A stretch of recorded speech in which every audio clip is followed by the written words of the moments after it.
दोस्तों मेरा नाम है पंकज। आप देख रहे हैं मेक ब्लॉगिंग इजी और इस वीडियो में मैं आपको बताने वाला हूँ कैसे आप एक अच्छा वेब होस्टिंग सर्विस ले सकते हो by choosing the best hosting provider. मैं आपको 5 ऐसे एक्सपर्ट टिप्स बताऊंगा जिससे आप एक अच्छा होस्टिंग सर्विस चूज कर सकते हो। इवन मैं आपको कुछ रिकमेंडेशन भी बताऊंगा, इवन वो होस्टिंग प्रोवाइडर के बारे में बताऊंगा जो मैं यूज़ कर रहा हूँ। तो चलिए वीडियो में आगे बढ़ते हैं।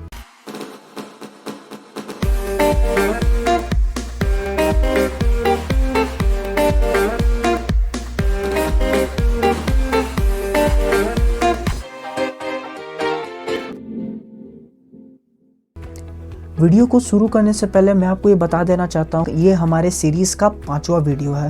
बेसिकली हम एक सीरीज़ चला रहा है जिसका नाम है how to start a blog का। इसमें हम आपको बताएंगे कि कैसे आप स्क्रैच से लेके मोनेटाइजेशन तक एक अच्छा ब्लॉग वेबसाइट रेडी कर सकते हो और उससे पैसे कैसे कमा सकते हो।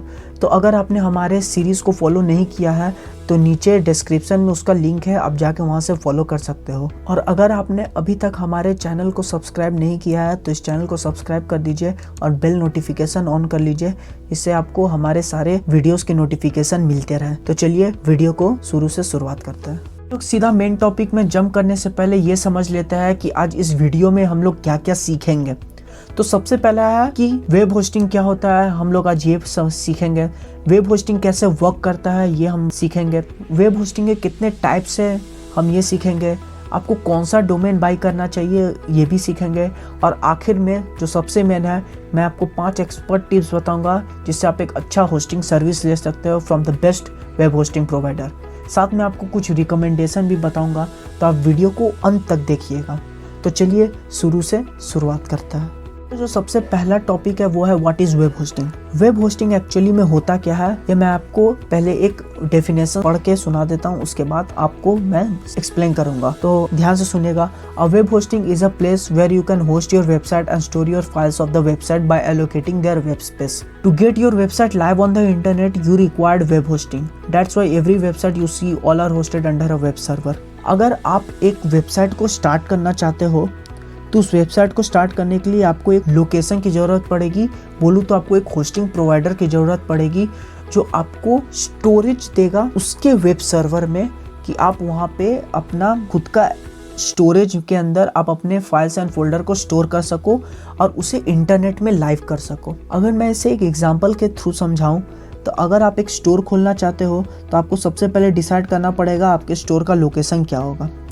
लोकेशन इन द सेंस आपका कौन सा होस्टिंग प्रोवाइडर है, आपको वो डिसाइड करना पड़ेगा। उसके बाद आपको ये डिसाइड करना पड़ेगा कि आपका स्टोर कितना बड़ा होगा। जितना बड़ा आपका स्टोर होगा उसी हिसाब से आपको ज़मीन की रिक्वायरमेंट होगी। वो ज़मीन होगा आपका वेब होस्टिंग के टर्म्स में स्टोरेज, या बोलूँ तो वेब स्पेस, SSD स्टोरेज जो उसका स्टोरेज है, या वेब स्पेस, उसके अंदर आप अपना स्टोर खोलोगे। तो आपको अपना स्टोर को खोलने के लिए लोकेशन की ज़रूरत पड़ेगी, आपको वहाँ पे उस ज़मीन की ज़रूरत पड़ेगी, तब आपका जाके दुकान खुलेगा। उसी प्रकार अगर आप एक वेबसाइट स्टार्ट करना चाहते हो तो आपको सबसे पहले एक होस्टिंग प्रोवाइडर सर्च करना पड़ेगा और उस होस्टिंग प्रोवाइडर के अंदर आप अपने रिक्वायर्ड स्टोरेज के अंदर आपको सारे फाइल्स एंड फोल्डर को स्टोर करके रखना पड़ेगा।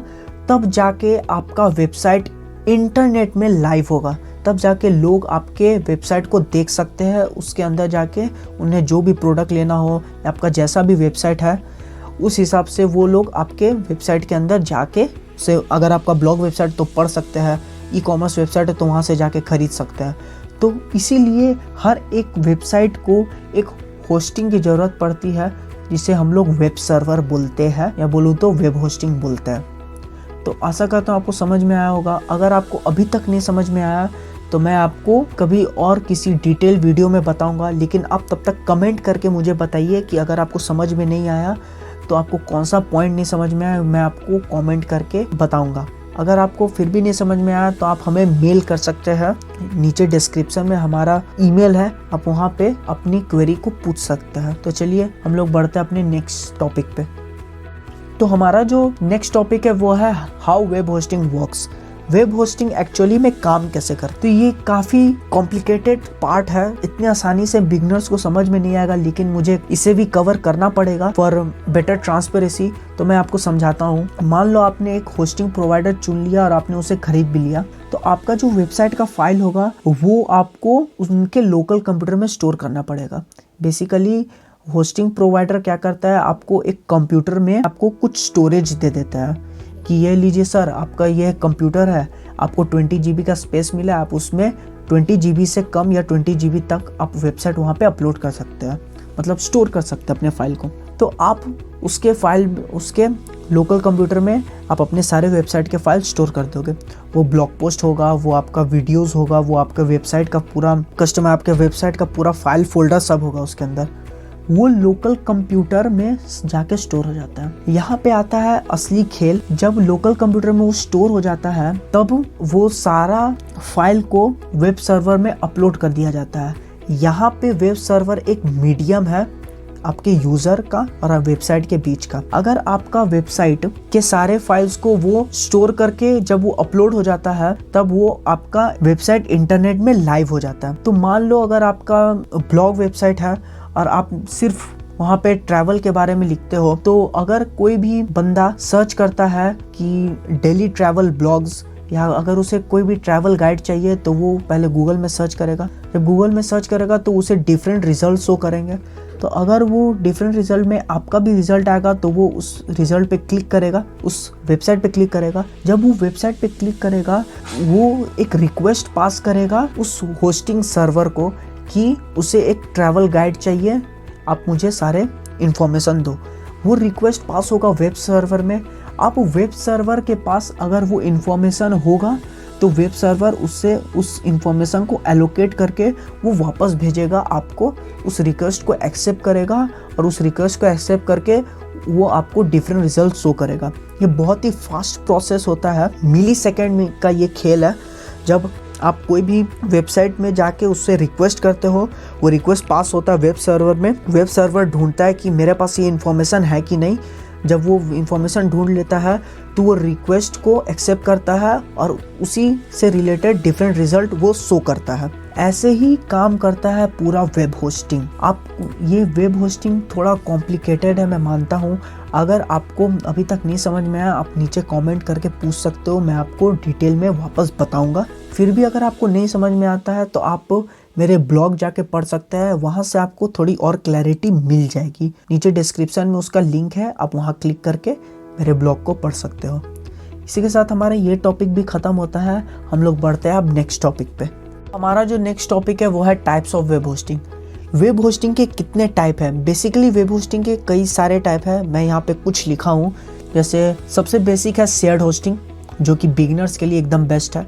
देन है VPS होस्टिंग, देन है वर्डप्रेस होस्टिंग, जो कि अगेन बिगिनर्स के लिए बेस्ट है। फिर डेडिकेटेड होस्टिंग, फिर क्लाउड होस्टिंग और रीसेलर।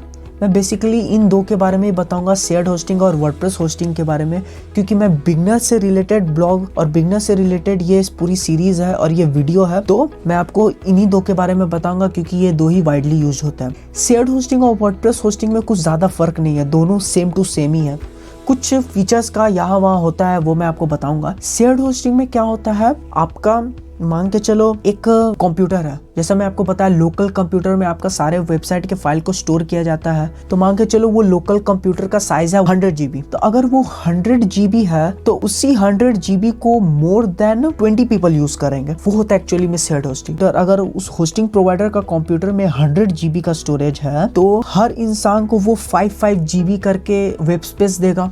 अगर उसके अंदर वो 20 वेबसाइट के फाइल को स्टोर करने का कोशिश कर रहा है, या बोलो तो वो अलाउंस दे रहा है, तो पर पर्सन 5 GB का स्टोरेज मिलेगा। तो एक ही लोकल कंप्यूटर के अंदर, एक ही होस्टिंग प्रोवाइडर के दिए गए कंप्यूटर के अंदर, एक ही लोकल कंप्यूटर के अंदर जब मोर देन 5 पीपल 10 पीपल के वेबसाइट्स के फाइल को स्टोर किया जाता है तो उसे हम लोग बोलते हैं शेयर्ड होस्टिंग। इसीलिए इसका नाम शेयर्ड होस्टिंग दिया गया है क्योंकि यहाँ पे लोग उस वेब स्पेस को शेयर करके यूज करते हैं, तो इसका मतलब होता है वही। फिर वर्डप्रेस होस्टिंग भी एकदम सेम टू सेम है, बस इसका नाम वर्डप्रेस इसलिए रखा गया है क्योंकि यहाँ पे आपको पहले से ही वर्डप्रेस इंस्टॉल मिलेगा लेकिन शेयर्ड में इंस्टॉल नहीं मिलेगा। ये एक बेसिक सा डिफरेंस है इन दोनों के बीच में। तो मुझे लगता है कि आपको समझ में आ गया टाइप्स। तो जब मैं आगे कभी वीडियो बनाऊंगा तो मैं इन सारे होस्टिंग के बारे में भी बताऊंगा, लेकिन ये सीरीज डेडिकेटेड है सिर्फ बिगिनर्स के लिए। तो शेयर्ड होस्टिंग और वर्डप्रेस होस्टिंग इज बेस्ट। तो हम लोग चलते हैं अपने नेक्स्ट टॉपिक पे। हमारा जो नेक्स्ट टॉपिक है वो है buy a domain. Domain basically आपके वेबसाइट के एड्रेस की तरह काम करता है। जैसे आपके स्टोर का एक एड्रेस होता है कि इस स्टोर का नाम ये है, इस गली में है, इसके सामने है या इसके अपोजिट में है, तो ऐसे एक लोकेशन होता है। वैसे ही इंटरनेट वर्ल्ड में डोमेन आपके वेबसाइट का एक एड्रेस की तरह काम करता है। जैसे amazon.com, आपको नहीं पता है अमेज़ॉन कहाँ लोकेट करता है, अमेज़ॉन का लोकेशन कहाँ है, आप डायरेक्टली उसके URL को सर्च मारोगे वो आपको डायरेक्टली वहाँ लेके चला जाएगा। इस तरीके से साउथ मी लॉर्ड, इसी तरीके से मेक ब्लॉगिंग इजी। तो ऐसे होता है आपका डोमेन का तरीका। अगर मैं इसे कुछ टाइप्स की बात करूँ कि डोमेन के कुछ टाइप्स होता है, जैसे GTLD generic top level domain और फिर CCTLD country code top level domain. Basically generic top level domain होता है .com, .org, .net। मतलब अगर आप पूरे वर्ल्ड को टारगेट करना चाहते हो तो आप GTLD डोमेन्स ले, .com ले। लेकिन अगर आप एक स्पेसिफिक कंट्री को टारगेट कर रहे हो, जैसे बोलूँ तो amazon.in, वो सिर्फ एक स्पेसिफिक कंट्री को टारगेट कर रहा है। amazon.in, IN stands for India. वैसे ही AU स्टैंड फॉर ऑस्ट्रेलिया। वैसे ही एक कंट्री को अगर वो टारगेट कर रहा है तो आप CCTLD पे भी जा सकते हो, country code top level domain. अगर आपको पूरे वर्ल्ड को टारगेट करना है तो आप GTLD से जा सकते हो, जेनरिक टॉप लेवल डोमेन। उसमें जैसे मेरी वेबसाइट है makebloggingeasy.com, मैं पूरे वर्ल्ड को टारगेट करना चाहता हूँ तो मैं पूरे वर्ल्ड के टारगेट के हिसाब से अपना डोमेन चूज़ किया। वैसे अगर आपको सिर्फ कंट्री के स्पेसिफिक आपको एक कंट्री को टारगेट करना है तो आप .in ले सकता है, .au ले सकता है, .co.uk ले सकते हो। तो वैसे करके आपको चूज़ करना पड़ेगा कि आपको कंट्री बाय कंट्री आपको कहाँ पे चूज़ करना है या आपको पूरे वर्ल्ड को टारगेट करना है। वैसे ही मैं आपको अगर कुछ टिप्स दूँ कि आप कैसे डोमेन खरीद सकते हो तो मैं आपको सजेस्ट करूँगा कि सबसे पहले आप .com या .org में स्टिक रहे। अब जेनरिक टॉप लेवल डोमेन में ही स्टिक रहे, आप country code top level domain में ना जाए। दूसरा यह है कि आपका जो डोमेन होगा वो एक कीवर्ड को मैच करना चाहिए। मतलब अगर आपका नीश है ब्लॉगिंग तो आपको ब्लॉगिंग से रिलेटेड ही आपको अपना डोमेन या आपका बोलूँ तो आपके वेबसाइट का नाम होना चाहिए, मतलब आपको डोमेन होना चाहिए। जैसे मेरा है मेक ब्लॉगिंग इजी, क्योंकि मैं सिर्फ ब्लॉगिंग से रिलेटेड ही ब्लॉग्स डालता हूँ। उसी प्रकार से आपको फिर एक अच्छा सा नाम चूज़ करना है जो इजीली रिकॉग्नाइज्ड है। ऐसा ना हो a3zfyt.com, ऐसा नहीं होना चाहिए। उसका कोई ऐसा नाम हो, मीनिंगफुल नाम हो जो याद रहे। जैसे मेक ब्लॉगिंग इजी, मतलब ब्लॉगिंग को इजी कर देना, ये होता है इसका meaning. Make blogging easy, blogging को इजी करना। तो ऐसे आपको समझना पड़ेगा कि आपका डोमेन का नाम ऐसा होना चाहिए जो इजीली रिकॉग्नाइजेबल है। चौथा, आपको कोई भी अपने डोमेन में हाइफन या कोई भी आपको मिस स्पेल नहीं करना है कि आप गलत स्पेल हो जाए, मतलब कोई उसे प्रोनाउंस ही ना कर पाए। कोई उसे प्रोनाउंस ही नहीं कर पाएगा तो आपका ब्रांडिंग होगा कैसे, आपके वेबसाइट का ब्रांडिंग कैसे होगा। अगर लोग अमेज़ॉन बोलने नहीं पाएंगे, प्रोनाउंस नहीं कर पाएंगे तो उसका कोई फ़ायदा नहीं है। फिर आपको हाइफन हटा के रखना है। आपके वेबसाइट में ऐसा नहीं होना चाहिए मेक हाइफन ब्लॉगिंग इजी, ऐसा कुछ नहीं होना चाहिए। कोई भी उसमें बीच में सिंबल नहीं आने चाहिए। और लास्ट है, आपको अपने नीश से रिलेटेड अपना डोमेन को चूज करना चाहिए। जैसे मैंने आपको पहले बताया था वैसे ही आपको यहाँ पे बताना पड़ेगा। आपको यहाँ पे चूज करना पड़ेगा कि आपको अपनी नीश से रिलेटेड ही कोई डोमेन का नाम रहना चाहिए। जैसे मेक ब्लॉगिंग इजी है तो मेरे नीश से रिलेटेड ही है ब्लॉगिंग, इसीलिए makebloggingeasy.com। ऐसे करके आपको चूज करना पड़ेगा अपना डोमेन नेम। आशा करता हूँ आपको ये टॉपिक समझ में आया होगा। तो अब हम लोग बढ़ते अपने मेन टॉपिक पे। हमारा जो नेक्स्ट टॉपिक है और जिसके ऊपर ये पूरा डेडिकेटेड वीडियो है वो है 5 expert tips to choose a web hosting provider. ये एक डेडिकेटेड 5 ऐसे एक्सपर्ट टिप्स बताऊंगा जिससे आप एक अच्छा होस्टिंग सर्विस ले सकते हो by choosing the best hosting provider. तो चलिए हम लोग बढ़ते हैं उन 5 एक्सपर्ट टिप्स में। जो सबसे पहले एक्सपर्ट टिप है वो है सिक्योरिटी सोल्यूशन। एक्सपर्ट का मानना है कि अगर किसी होस्टिंग सर्विस का सिक्योरिटी अच्छा नहीं है तो वो होस्टिंग सर्विस बेकार है। क्योंकि अगर वो होस्टिंग प्रोवाइडर अच्छी सर्विस नहीं देगा, अच्छी सिक्योरिटी सर्विस नहीं देगा, तो कोई भी उनके सर्वर को हैक कर लेगा, अल्टीमेटली आपके वेबसाइट को इम्पैक्ट पड़ेगा। तो कुछ ऐसे मेजर्स हैं जो होस्टिंग प्रोवाइडर लेते हैं अपने सर्वर को सिक्योर करने के लिए। उसमें से सबसे पहला एक्सेस रिस्ट्रिक्शन। होस्टिंग सर्वर एक पूरी तरीके से फिजिकल फॉर्म में होता है, वो पूरी तरह से बिल्डिंग के अंदर एक जगह पे सिक्योर होता है और उसे चारों तरफ से सिक्योरिटी बढ़ा के रखता है। उसको उस होस्टिंग सर्वर को एक्सेस करने के लिए बहुत ही कम लोग ही जाते हैं, मतलब बहुत ही रेस्ट्रिक्शन होता है वहाँ पे जाके एक्सेस करने का। तो उसको एक्सेस करने का बहुत ही कम लोगों को परमिशन मिलता है, तो वो मेजर्स वो लोग लेता है। दूसरा, network monitoring. Second by second उस होस्टिंग प्रोवाइडर के टीम्स मिल के अपने नेटवर्क का एक्टिविटी को चेक करता है, होस्टिंग सर्वर के एक्टिविटीज़ को चेक करता है, ये वो लोग मेजर्स लेता है। तीसरा, DDoS प्रिवेंशन। कोई भी हैकर आपके वेबसाइट में अनवांटेड ट्रैफिक ना भेजे, गलत ट्रैफिक ना भेजे, तो वो लोग DDoS प्रिवेंशन लेते हैं कि कोई भी हैकर आपके साइट पे कोई अनवांटेड ट्रैफिक भेज के आपके वेबसाइट के रियल विजिटर का एक्सपीरियंस खराब ना करे। चौथा है मैलवेयर स्कैनिंग। मैलवेयर स्कैनिंग होता है कोई भी वेबसाइट के अंदर कोई भी ऐसा फाइल्स एंड फोल्डर जो वायरस से भरा हो, उसे डिलीट करना और उसे स्कैन करके उसे सिक्योर बनाने का काम उनका है। तो मैलवेयर स्कैनिंग वो करते हैं। ये काम आपको भी करना पड़ता है, लेकिन दोनों साइड से मैलवेयर स्कैनिंग होता है। मैलवेयर स्कैनिंग होस्टिंग प्रोवाइडर अपने फाइल्स एंड फोल्डर को स्कैन करता है, बेसिकली उनके फाइल्स एंड फोल्डर मतलब आपके फाइल्स एंड फोल्डर, तो वो लोग उसको भी सिक्योर करने के लिए वायरस प्रूफ बनाते हैं उसे। पांचवा है ऑपरेटिंग सिस्टम। अगर उनका ऑपरेटिंग सिस्टम विंडोज़ है या लिनक्स है, तो आप मान के चलिए वो स्ट्रॉन्ग ऑपरेटिंग सिस्टम है। मतलब आप कोई भी होस्टिंग प्रोवाइडर ले तो उनका ऑपरेटिंग सिस्टम जरूर चेक करें कि वो कौन सा ऑपरेटिंग सिस्टम पे बेस्ड है, विंडोज़ है, लिनक्स है, जो भी हो। तो अगर वेब सर्वर हो विंडोज़ हो लिनक्स पे बेस्ड है तो वो हाईली सिक्योर्ड माना जाएगा। तो ये पाँचों पैरामीटर में वो लोग खरे उतरते हैं। मतलब अगर कोई होस्टिंग प्रोवाइडर ये 5 तरीके नहीं लगाता है तो जाहिर सी बात है उनका होस्टिंग सर्विस ख़राब होगा, लोग उसे लेंगे नहीं। लेकिन मतलब मैक्सिमम से मैक्सिमम लोग ये सिक्योरिटी मेजर्स फॉलो करता है। अब हम लोग बात करते हैं कि आपको क्या देखना पड़ेगा जब भी आप एक होस्टिंग सर्विस लोगे तब, बेस्ड ऑन सिक्योरिटी सॉल्यूशंस। सबसे पहला SSL सर्टिफिकेट। SSL सर्टिफिकेट होता है अगर आपके वेबसाइट से कोई भी रिक्वेस्ट जा रहा है होस्टिंग सर्वर में, तो उसके बीच में जो भी रिक्वेस्ट है वो कोड बेस्ड में जाएगा। वो कोड बेस्ड SSL सर्टिफिकेट के कारण होता है। अगर आपके साइट HTTP है, HTTP का मतलब आपके वेबसाइट में SSL सर्टिफिकेट नहीं लगा है। मतलब अगर कोई भी विजिटर अगर वो रिक्वेस्ट करेगा व्हाट इज़ वेब होस्टिंग, तो वो जो सर्वर में जो पास होगा वो रिक्वेस्ट, वो पूरा लिखाएगा व्हाट इज़ वेब होस्टिंग। लेकिन अगर आपका HTTPS होगा, मतलब अगर आपका SSL सर्टिफिकेट इनेबल रहेगा, तो वो व्हाट इज़ वेब होस्टिंग ना दिखा के कुछ कोड्स रहेगा जिसे लोग डायरेक्टली समझ नहीं पाएंगे। तो आपको ये ध्यान में रखना, जब भी आप कोई होस्टिंग प्लान ले तो उसमें SSL सर्टिफिकेट होना चाहिए। बहुत सारे थर्ड पार्टीज़ भी SSL सर्टिफिकेट देते हैं, लेकिन अगर होस्टिंग प्रोवाइडर खुद दे तो आप मान लीजिए वो भी अच्छा है। अगर नहीं दे तो आप क्लाउडफ्लेयर में जाके भी वहाँ से आपको SSL सर्टिफिकेट ले सकते हैं। दूसरा है ऑटोमेटिक बैकअप। होस्टिंग प्रोवाइडर आपको ऑफ सर्वर बैकअप देता है कि नहीं, आपको खुद से तो बैकअप लेना ही है। आप अपने बैकअप को अपने PC में स्टोर करके रख सकते हो, लेकिन आपके अगर होस्टिंग प्रोवाइडर ने ऑफ सर्वर बैकअप्स लेकर रखा है, मतलब आपके होस्टिंग के अकाउंट में अगर वो बैकअप्स हैं हर महीने हर दिन के, तो वो बहुत ही अच्छी बात है। Maximum hosting provider daily backups देते हैं।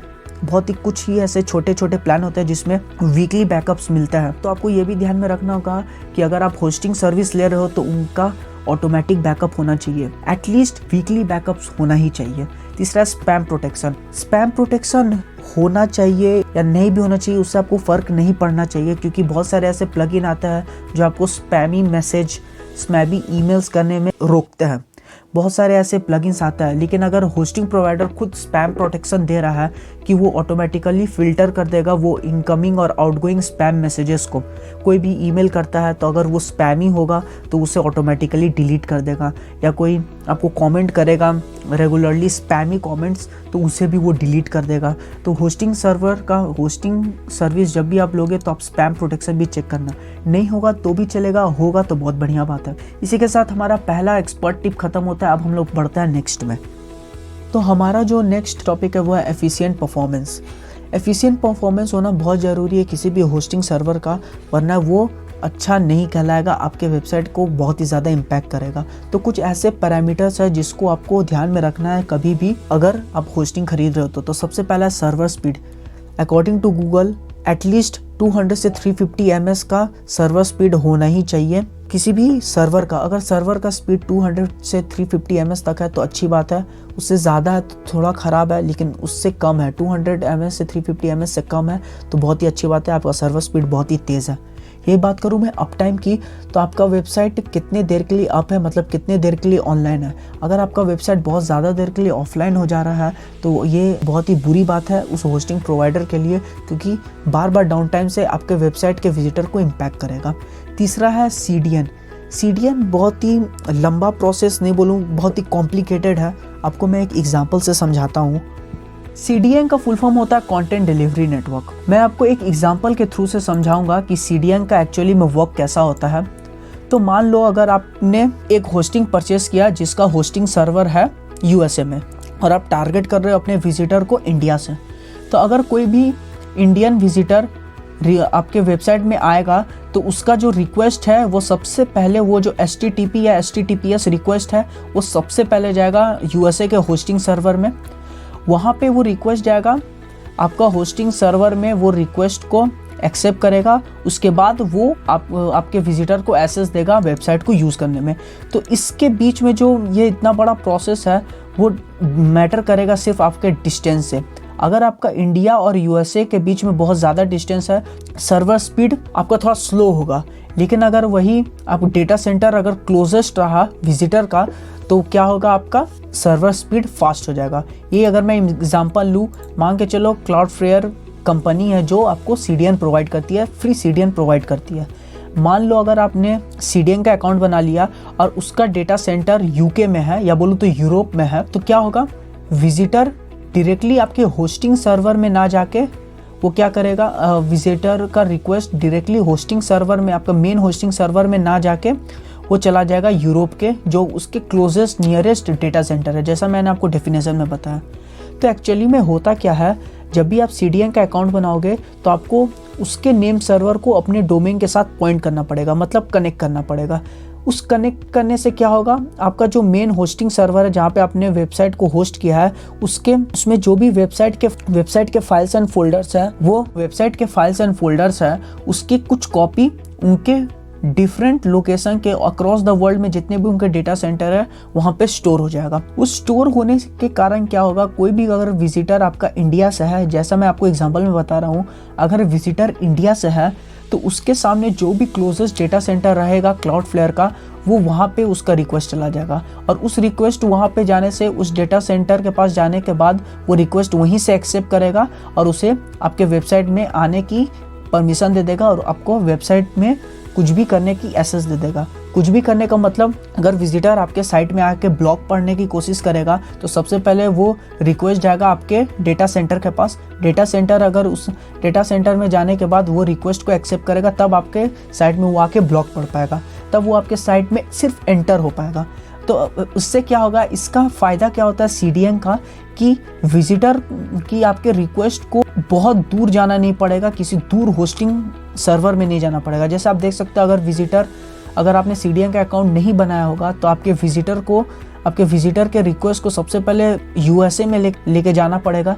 उसके बाद USA में जब उसका रिक्वेस्ट को एक्सेप्ट किया जाएगा तब जाके उसके रिक्वेस्ट को एक्सेप्ट करने के बाद वो वापस आएगा, तब आपका विजिटर आपके वेबसाइट में आके कुछ भी एक्टिविटी परफॉर्म कर पाएगा।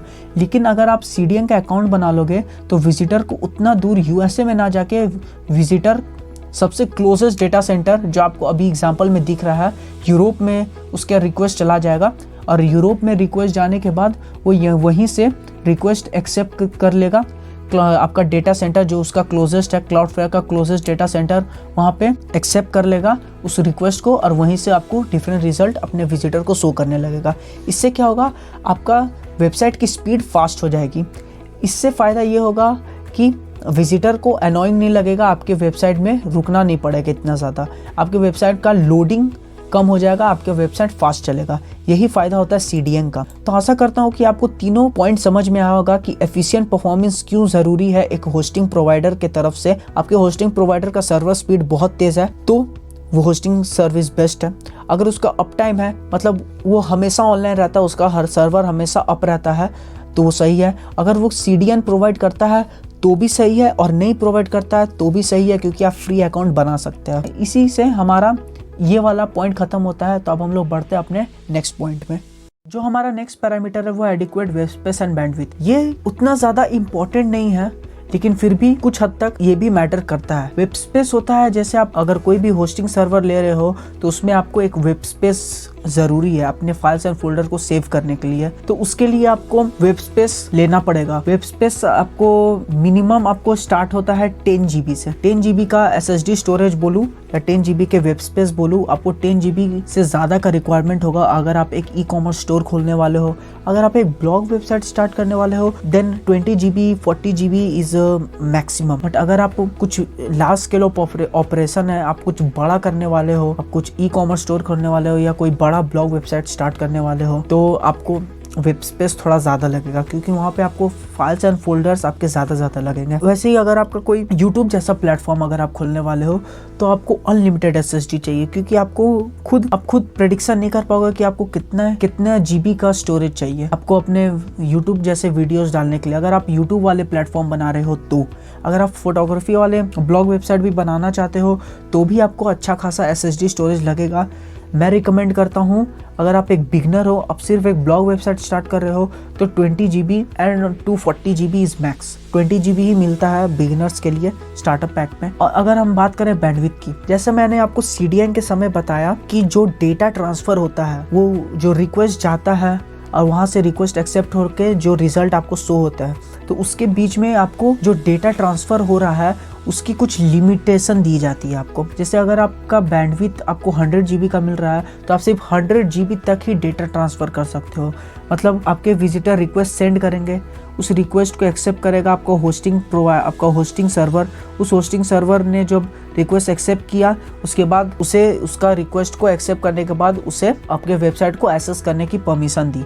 तो उस बीच में जो भी डेटा यूज़ हो रहा है उस डेटा के कुछ लिमिटेशन है। अगर मैं बताऊं तो 100 GB for beginner is good, but अगर आप 4 महीने या 6 महीने अगर आप ब्लॉग वेबसाइट को रन करते हो तो आपको अनलिमिटेड की ज़रूरत पड़ेगी, क्योंकि 6 महीने में आप बिगनर से थोड़े इम्प्रूव कर जाओगे, तब आपके साइट में थोड़े अच्छे खासे विजिटर्स आएंगे।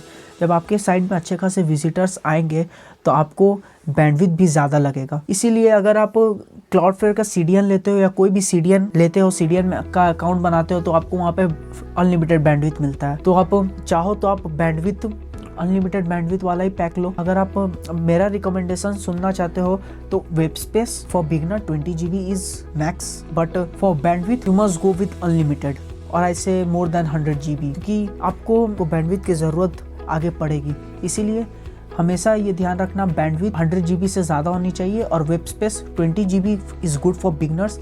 बट अगर आप लार्ज स्केल ऑफ ऑपरेशन कर रहे हो या ई-कॉमर्स स्टोर खोलने वाले हो या आप फोटोग्राफी वाले ब्लॉग वेबसाइट स्टार्ट कर रहे हो तो you must go with 100 GB SSD storage. मुझे लगता है आपको समझ में आ गया होगा। अगर नहीं समझ में आया तो आप नीचे कमेंट करके पूछ सकते हो और अपने डिटेल में आप बता सकते हो कि आप किस नीश पे काम करने वाले हो। उस हिसाब से मैं आपको रिप्लाई करूँगा कि आपको कितने का वेब स्पेस की ज़रूरत पड़ेगी और आपको कितना बैंडविड्थ की ज़रूरत पड़ेगी, ये मैं आपको कमेंट में बता दूंगा।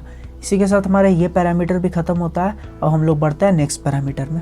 तो हमारा जो नेक्स्ट पैरामीटर है वो है easy to use control panel. अब जब भी एक होस्टिंग सर्विस लोगे तब आपको एक कंट्रोल पैनल दिया जाएगा जहां से आप अपने पूरे होस्टिंग सर्विस को कंट्रोल कर पाओगे, अपने वेबसाइट के फाइल्स एंड फोल्डर को कंट्रोल कर पाओगे, फिर आप अपने बैकअप्स को देख पाओगे। आपको अगर कोड करना हो, आपको कुछ भी करना हो ऑफ सर्वर तो आप वहाँ पे कर सकते हो। बेसिकली 2 टाइप के कंट्रोल पैनल होता है। अगर आप ब्लू होस्ट वाले होस्टिंग सर्विस ले रहे हो या नेमचिप ले रहे हो या होस्टगेटर ले रहे हो तो आपको C पैनल मिलेगा, लेकिन अगर आप होस्टिंगर ले रहे हो तो आपको H पैनल मिलेगा। उनका डेडिकेटेड खुद का कंट्रोल पैनल है। H panel easy to use है, C पैनल भी इजी टू यूज है। मैं आपको अपने लैपटॉप के स्क्रीन में ले जाके आपको समझाऊंगा कि कैसा दिखता है। तो चलिए लैपटॉप के स्क्रीन में, तो हम आ गए अपने लैपटॉप के स्क्रीन में। तो आप सबसे पहले देख रहे हो आप H पैनल। होस्टिंगर का। ये मेरा वेबसाइट यहाँ पे मैंने होस्ट किया है। आप देख सकते हो इसका एच पैनल। यहाँ पे आपको सब आँख के सामने सब कुछ दिखेगा, आपका डैशबोर्ड, फिर नीचे ऑर्डर, आपके अकाउंट्स, फिर आपके ईमेल अकाउंट्स जो आपके है, डोमेन देखिए यहाँ पे क्लाउडफ्लेयर सीडीएन है, वेबसाइट ऑटो इंस्टॉलर, ये सब आपको आपके ठीक सामने मिलेगा। आपको जो सही लगे अपने हिसाब से वो आप कर सकते हो, इसमें कुछ ज़्यादा है नहीं। ऑर्डर कुछ नया ऑर्डर करना है तो आप यहाँ से खुद डिस्क यूसेज देख सकते हो वहाँ पे। फिर आप नीचे ईमेल अकाउंट अगर आप बनाए हो तो आप वहाँ से उसे एक्सेस कर सकते हो। आपके डोमेन, सब डोमेन, क्लाउडफ्लेयर सीडीएन आपको सब वहाँ पे मिल जाएगा। इसे करके आप देख सकते हो। वैसे ही अगर मैं जाऊँ यहाँ ईमेल वाले सेक्शन में तो आप यहाँ देख सकते हैं कि मैंने अभी तक कोई भी अपना बिजनेस ईमेल नहीं बनाया, इसलिए कोई नहीं कुछ नहीं है। डोमेन के सेक्शन में आप जाओगे तो आप यहाँ पे देख सकते हो कि मैंने यहाँ पे कितने सारे डोमेन लिए हैं। मैंने अभी तक यहाँ से कोई भी डोमेन नहीं लिया है, इसलिए यहाँ पे कुछ नहीं दिखा रहा है। आप सर्वर्स में जाओगे तो यहाँ पे आपको ऑप्शन आएगा कि आपको कोई नया सर्वर लेना है तो SSL सर्टिफिकेट जाओगे, जो कि इंपॉर्टेंट है, मैंने आपको बताया है। मेरा देखिए यहाँ पे SSL सर्टिफिकेट एक्टिव है। होस्टिंगर का अगर आप SSL सर्टिफिकेट लेते हो तो आपको लाइफ टाइम होस्टिंगर का सर्विस लेते हो आपको लाइफ टाइम SSL सर्टिफिकेट मिलेगा। वैसे ही अगर आप हेल्प में जाओगे तो यहाँ पर आपको पूरा कस्टमर सपोर्ट मिलेगा। आपको कोई भी ब्लॉग पढ़ना हो, सेटअप से रिलेटेड, अकाउंट एंड बिलिंग से रिलेटेड, होस्टिंग एंड वेबसाइट से रिलेटेड आप कर सकते हो। तो अगर आप स्टोर में जाओगे तो आपको डिफरेंट टाइप के एड ऑन्स मिलेंगे जो आप अपने वेबसाइट में डाल सकते हो। इसी से हमारा एच पैनल का ट्यूटोरियल कंप्लीट होता है। जैसे आप देख सकते हो हमारा सब कुछ यहीं पे है। अब हम लोग बढ़ते हैं सी पैनल में। जैसे आप सी पैनल में देख रहे हो सेम टू सेम है। ये मैंने नेमचिप से एक होस्टिंग लिया है। मैं आपको बहुत जल्द इसका भी रिव्यू दूंगा नेमचिप का होस्टिंग कैसा है। तो आप देख सकते हैं यहाँ पे नेमचिप के तरफ से खुद एक्सक्लूसिव उनके कस्टमर के लिए कुछ एक्स्ट्रा मेन्यूज़ है सी पैनल में। फिर अब नीचे आप देख सकते हो फाइल्स, कस्टमर सपोर्ट आपको चाहिए तो कर सकते हो। नीचे आप देख सकते हो फाइल है। फाइल में आपको जो भी आपको फाइल में कोई भी चेंजेस करना है वेबसाइट के फाइल में वो कर सकते हो। यहाँ पे आपको दिखा रहा है। आप स्टैट्स देख सकते हो यहाँ पे आप कितने डोमेन लगा के रखे हो, ना फाइल यूज़ किए हो। 3 लाख में से मैंने अभी तक 13,000 फाइल यूज़ किया है। अपने डिस्क यूसेज जो आपका SSD स्टोरेज है आपने अभी तक कितना यूज़ किया वो आपको दिखा रहा है।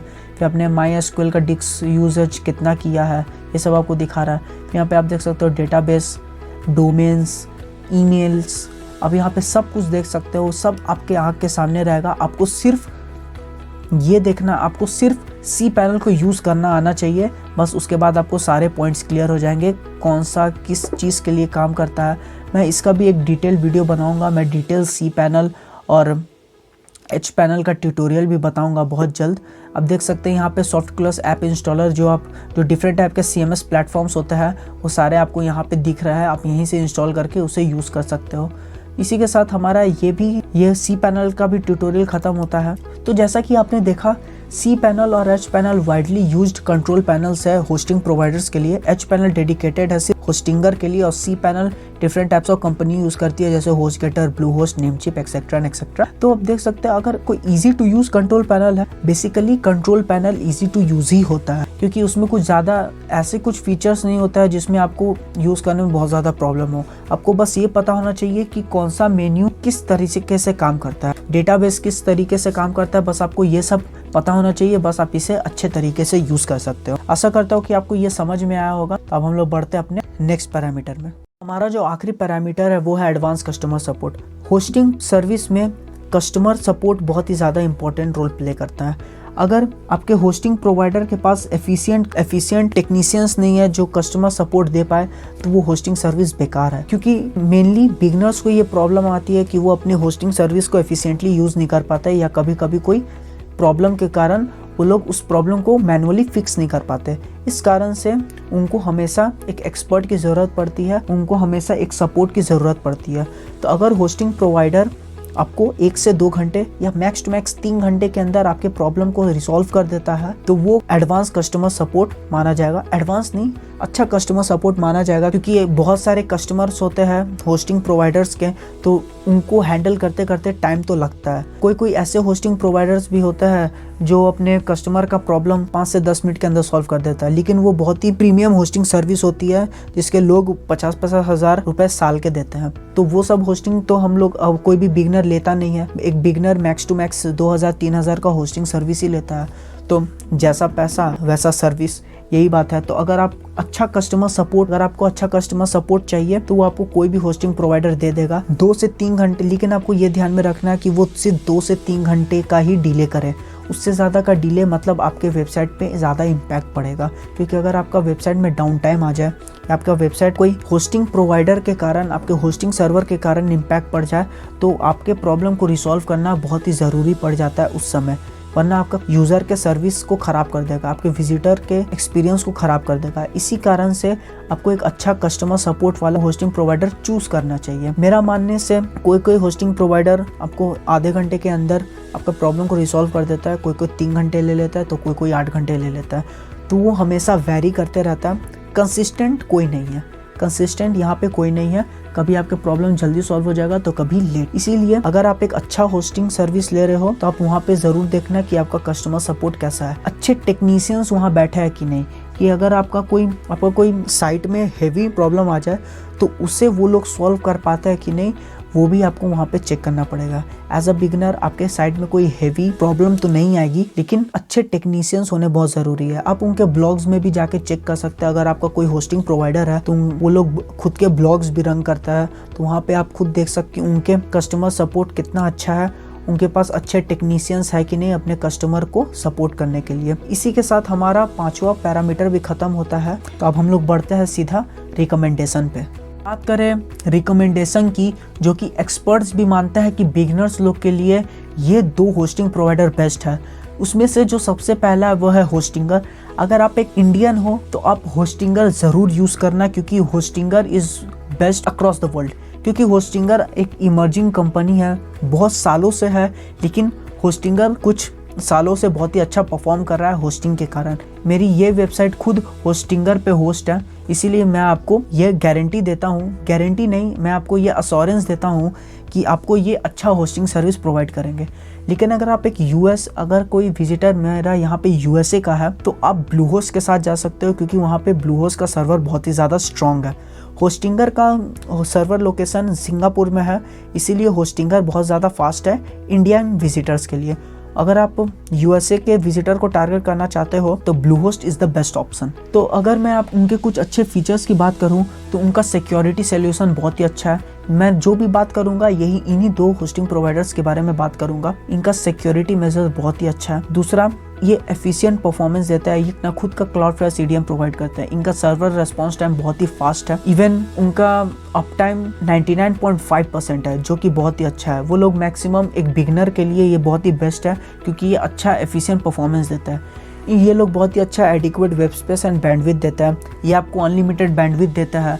इवन वो ये आपको वेब स्पेस भी अनलिमिटेड देता है। ब्लूहोस्ट तो वेब स्पेस आपको अनलिमिटेड भी देता है। होस्टिंगर आपको प्रीमियम फीचर में 20 GB का वेब स्पेस देता है, लेकिन अगर आप उसके बिजनेस प्लान लोगे बिगनर के शेयर्ड होस्टिंग के तो वो आपको 100 GB का वेब स्पेस देता है। वैसे मैं बात करूँ easy to use control panel की, तो होस्टिंगर आपको H पैनल देता है और ब्लूहोस्ट आपको C पैनल देता है। अब मैंने अभी आपको अपने लैपटॉप के स्क्रीन में ले जाके बताया कि उनके दोनों H पैनल और C पैनल दोनों ही अच्छे और वेरी इजीली एक्सेसिबल है। आखिरी है कस्टमर सपोर्ट की मैं बात करूं तो मैंने दोनों का कस्टमर सपोर्ट को देखा है, परखा है। होस्टिंगर आपको 2 से 4 घंटे के अंदर आपके प्रॉब्लम को रिसॉल्व कर देता है, या बोलूं तो वो आपको 1 घंटे या 1.5 घंटे के अंदर आपको रिप्लाई ज़रूर करता है एक सोल्यूशन के साथ, क्योंकि मैंने एक्सपीरियंस किया। यही मैं बात करूं ब्लूहोस्ट की, तो ब्लूहोस्ट 4 से 8 घंटे लेता है। ब्लूहोस्ट ऐसा करता क्यों है ये मुझे नहीं पता, लेकिन ब्लूहोस्ट 4 से 8 घंटे लेता है अपने कस्टमर का प्रॉब्लम को सॉल्व करने के लिए। लेकिन इन दोनों के पास एडवांस कस्टमर सपोर्ट टीम है जो बहुत ही अच्छा सपोर्ट देता है। यही मैं बात करूँ कंक्लूजन की, तो जो बेस्ट वेब होस्टिंग सर्विस है बिगिनर्स के लिए वो होस्टिंगर है। अगर आप इंडियन यूज़र हो, अगर आप यूएसए के भी है तो भी आप होस्टिंगर यूज़ कर सकते हो, क्योंकि उनके सर्वर लोकेशन यूएसए में भी है। मेन बात है होस्टिंगर का सर्वर लोकेशन 7 कंट्रीज़ में है, तो आप सोच सकते हो उनका सर्वर स्पीड कितना ज़्यादा होगा उन सभी कंट्रीज़ में। इंडिया को भी एक अच्छा स्पीड मिलता है, क्योंकि सिंगापुर के पास भी एक होस्टिंग सर्वर है, उनका खुद का एक सर्वर है। मैं बात करूँ ब्लूहोस्ट की, तो उनका सर्वर लोकेशन यूएसए में ही सिर्फ बेस्ड है, इसीलिए ब्लूहोस्ट वहाँ पे बहुत ही ज़्यादा अच्छा चलता है। अगर आप यूएसए में हो तो मैं रिकमेंड करूँगा आप ब्लूहोस्ट के साथ जाएँ। ठीक है ना। अगर आप एक इंडियन विजिटर को टारगेट करने वाले हो या यूके को टारगेट करने वाले हो तो Hostinger is best. Coming back to the point, तो आज हमने जो पढ़ा है वो है what is web hosting. Web hosting क्या होता है ये आपको समझ में आया होगा। वेब होस्टिंग कैसे वर्क करता है ये आपको समझ में आएगा। टाइप्स ऑफ वेब होस्टिंग, कितने वेब होस्टिंग है ये आपको समझ में आएगा। डोमेन कैसे बाई किया जाता है ये आपको मैंने आज गाइड किया। 5 एक्सपर्ट टिप्स जो मैंने आपको बताया, सिक्योरिटी सोल्यूशन, उनका खुद का सिक्योरिटी मेजर और आपका सिक्योरिटी मेजर, एफिशिएंट परफॉर्मेंस है कि नहीं, आपको सर्वर स्पीड देता है कि नहीं, आपके अप टाइम है कि नहीं, ये सब, adequate web space and bandwidth आपको देते हैं कि नहीं, easy to use control panel उनका है या नहीं, और एडवांस कस्टमर सपोर्ट उनके पास है कि नहीं, उनके पास अच्छे सपोर्ट टीम है कि नहीं। इसी के साथ हमारा ये वाला वीडियो भी ख़त्म होता है। मैंने इन दोनों होस्टिंग सर्विस का आपको लिंक दे दिया है, लिंक डिस्क्रिप्शन में है, आप वहाँ से जाके आप बाई कर सकते हो। इसी के साथ हमारा ये वीडियो ख़त्म होता है। आशा करता हूँ कि आपको ये वीडियो समझ में आया होगा। अगर आपको ये वीडियो समझ में आएगा तो आप इसे लाइक करिए, सब्सक्राइब कीजिए और बेल नोटिफिकेशन ऑन कर लीजिए, जिससे आपको हमारे सारे आने वाले वीडियोस की नोटिफिकेशन मिलते रहे। अगर आपको एक ब्लॉग वेबसाइट स्टार्ट करना है तो आप हमारे how to start a blog का प्लेलिस्ट जाके देख सकते हो, लिंक डिस्क्रिप्शन में है। जल्दी से चैनल को सब्सक्राइब कर लीजिए और किसी ज़रूरतमंद को आप शेयर भी कर दीजिएगा। Thank you. हम लोग मिलते हैं अपने नेक्स्ट वीडियो में। Bye bye.